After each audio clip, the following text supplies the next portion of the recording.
At gusto ko nang sabihin, napakasimple ng mga pangyayari diyan, nagkakagulo sa ombudsman dahil hindi sila nagtagumpay sa PI, mga PI nila. Hindi rin sila umubra sa impeachment, kaya narito na tayo ngayon. Ipipilit nila na si Boying maging ombudsman para ipakulong si VP Inday Sara bago mag-2027 at hindi lang si Inday Sara, kundi lahat ng mga Duterte, kaalyado ng mga Duterte, baka pati ako. Yan ay sa gitna ng paghihirap ng mga Pilipinong binabaha ng tubig, ng korupsyon at ng kawalang aksyon. Tinutukan ko ang Plan A nila na People's Initiative Chacha. Binuking ko ang Plan B, yung impeachment, para mawala sa landas nila si VP Sara sa 2028. Ngayon, nasa Plan C na po tayo, sa ombudsman naman. Naunpay, nakita ko na, kaya ako nagsampa ng kaso nung May 2, nandun ako sa ombudsman. Kung hindi kayo titigil sa pamumulitika, mag-asaran tayo. Hindi ko rin kayo tatantanan. Para kayong mga kabayong na katapalodo sa 2028, 2026 pa lang ngayon. Napapabayaan nyo ang bayan sa kakaisip ng ambisyon at paraan paano nyo buburahin ang mga nakaharang sa mga maiitim ninyong plano. Nasa 2028 na kayo. 2026 pa lang.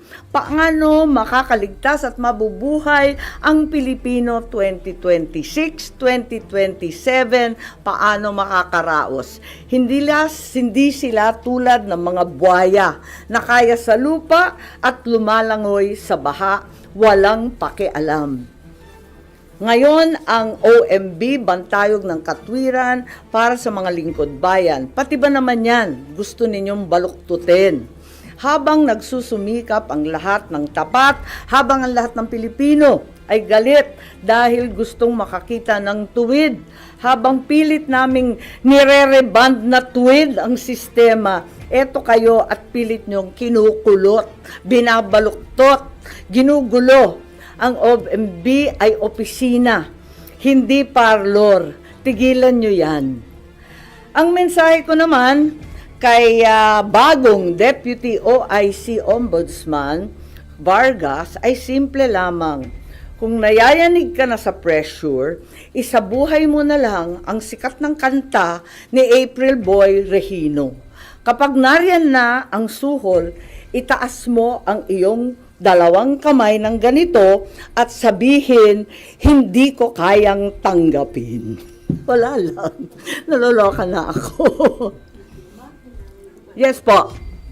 Git ninyo na plano nila na kaya ilagay Secretary Boying Remulla sa ombudsman para ipakulong si VP Sara at mga ka-alyado niya. Ano yun, suspicion o may nakuha kayo na mabigat na information na pinagbasihan nyo? Yes, marami po tayong information na talagang dito patungo ang paghalal ng isang ombudsman na kaibigan natin dati pero hindi naman natin mapagkakailay. Ang labo-labo naman ng ganon. Kaya tututulan ko po at magtiisan po tayo. Hindi natin kakayanin yan at hindi dapat mangyari yan.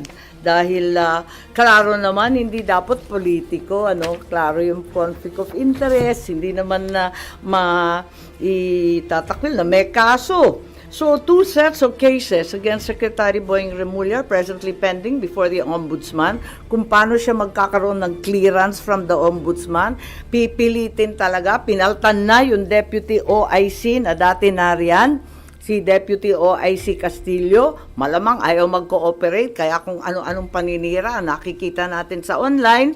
Meron administrative case for grave misconduct and conduct prejudicial to the best interest of the service.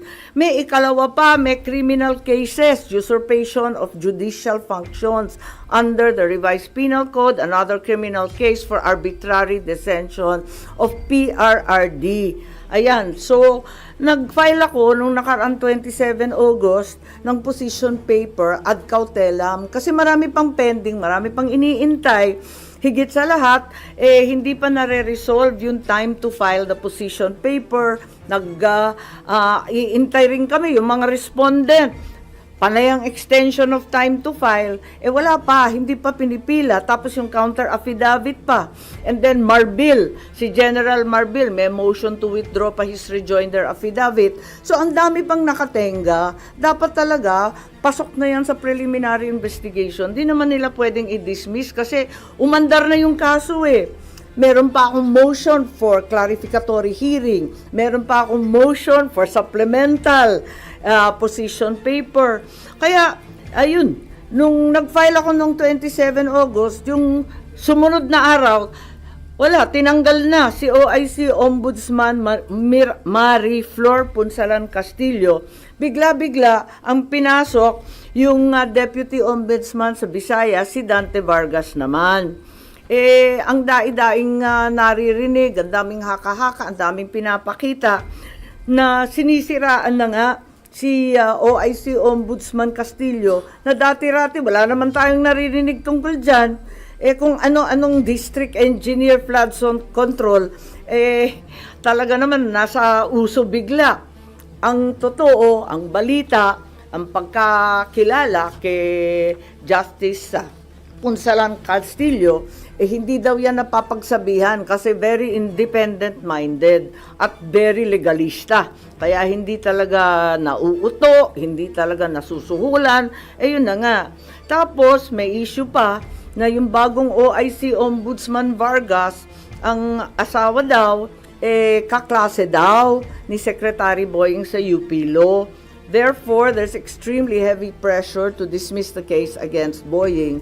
At eto nga, na itong kaso ay madidismiss ngayong linggo.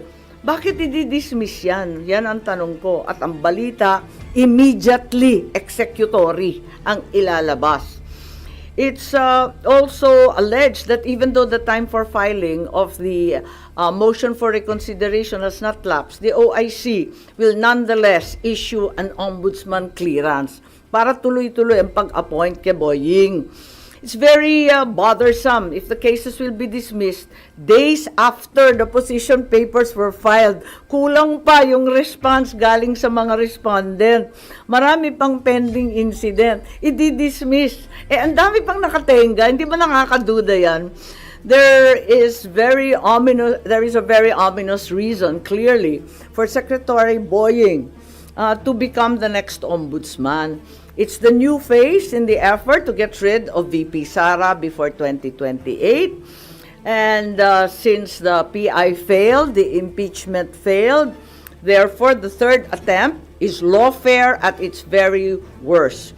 Imprison Inday Sara, all the Duterte allies, including myself, perhaps to be harassed by cases with the new ombudsman. Plunder will be the name of the game. No bail and imprisonment until 2028.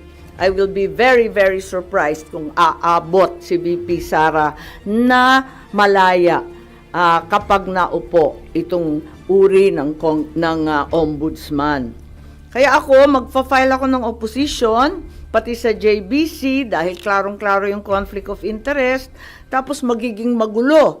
Kapag itong mga kaso sa PRRD arrest will be rendered ineffective. Halimbawa, if the OIC Ombudsman caves to pressure, dismisses na nga the cases, pati yung MR i-dismiss, mapupunta sa CA, sa Supreme Court, paano yan? Kahit i-reverse ng CA or Supreme Court yung OIC Ombudsman, orders the dismissal from service, declares he's perpetually disqualified. Paano ma-enforce yung desisyon na yan kung si Secretary Boying ay nakaupo ng ombudsman? He can only be removed by impeachment. It may not be amiss to inform the JBC as well as the present OIC ombudsman that we understand and commiserate with the unbearable, tremendous pressure to issue a clearance. That way, the JBC is apprised to scrutinize more carefully instead the circumstances surrounding the issuance of said clearance or certification. if and when that will be issued. Yun lang. Yan yung ganong plano to rid VP Sara and then i-dismiss yung kaso against sa Justice Secretary Remulla para may appoint siya sa ombudsman? Well, balitang-balita ang pressure sa mga investigador, matindi ang pressure, naririnig natin sa JBC at nakita natin ang mga galaw, di ba? Pinapaltan ang karapat-dapat na Deputy OIC na wala namang bahid at wala namang dahilan, biglang tinanggal at iba yung linagay, nakakapagtaka talaga. At saka yung time frame, talagang sa pilitan, as a deadline. May mga deadline silang hinahabol. Ma'am, ano pang magagawa pa po nung isasubmit yung opposition kung ongoing na po yung selection ng JBC ngayon for ombudsman po? Oo nga, yun, na talagang tignan natin, sana makinig sila and sana intindihin nila kung gaano kaihalaga ito sa buhay ng ating bansa. Na isang tabi na ng todo-todo ang problema ng baha. Malunod na tayo sa tubig at korupsyon, basta yung ambisyon na lamang ng iilan ang nangingibabaw. Good morning. Ma'am, ngayon yata isasalang sa JBC interview si Natapos na, Secretary. alas 10. Oh. Pero yung opposition nyo po, na-file or na-discuss nyo po ba kay Senator Alan as member ng JBC representing Kakausapin the ko Senate? mamaya. Nagulat kasi ako, hindi ko akalain na magpapa-interview. Akala ko bawal yun hanggat walang clearance.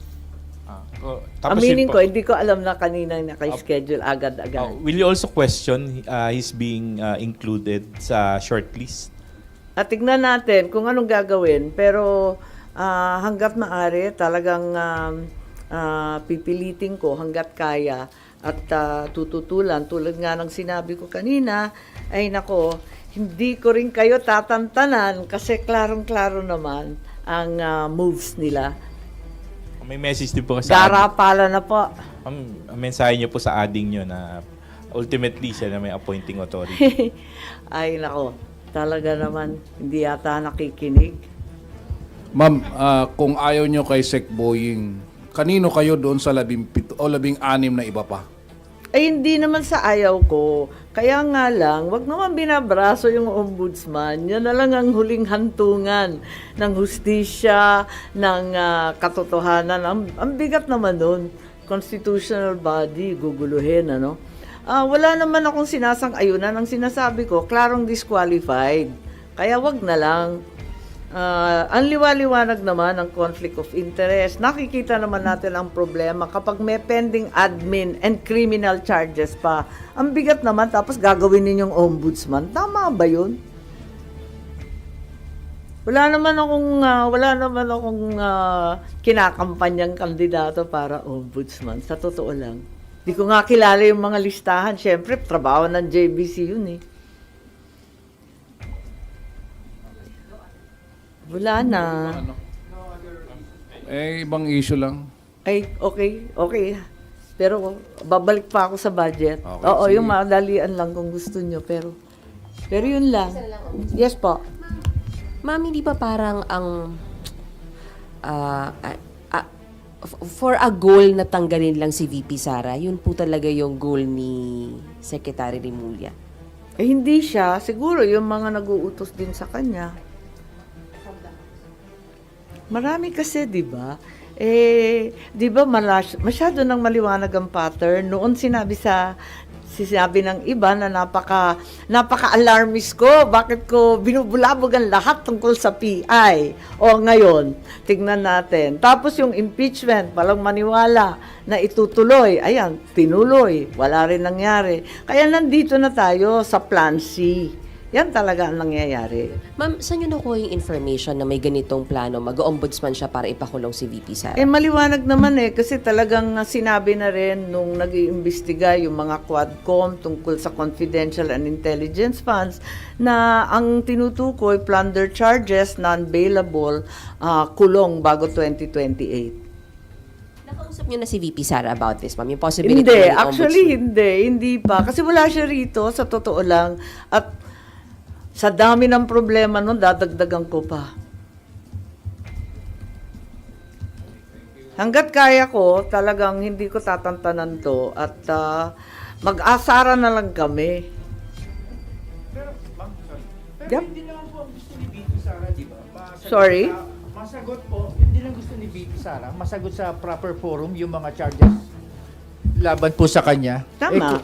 So, hindi ba parang ano, o talagang si SOJ Remulla po yung bagong bala against her and the Dutertes po? Tignan nyo yung mga kilos nilang lahat, di ba? Doon patungo. Kung sana magkakaroon ng patas at makatotohanang depensa sa korte, kung papayagan siya, yun ang gusto niya. Pero kapag ganito na brasuhan, may balitang suhol, ginagamit yung mga may personal relationship, pinapaltan yung walang kamalay-malay na justice. Kung ano-ano ang nangyayari, pipilitin ng JBC, pa-i-interviewin. Ang bihira, hindi ba nahalata na brasuhan na talaga ito ng todo-todo? Kaya sabi ko nga, kung ganyan at hindi kayo maawat sa pamumulitika, mag-asaran tayo, hindi ko rin kayo tatantanan. Considering yung composition ngayon ng JBC, umaasa kayo na pakinggan yung opposition? Oo naman, oo naman. May mga nakausap na kayo na member? Wala. Hindi ako naglalabi, nakakahiya naman po. Magpa-file siguro ako. When are you going to file your own? Asap, nagulat ako. Kanina, nag-interview na eh. You only mentioned your ginagamit yung argument sa opposition. Oo. Tignan natin. Baka to follow na lang yung OMB clearance. Kaya nag-interview. Hindi ko alam.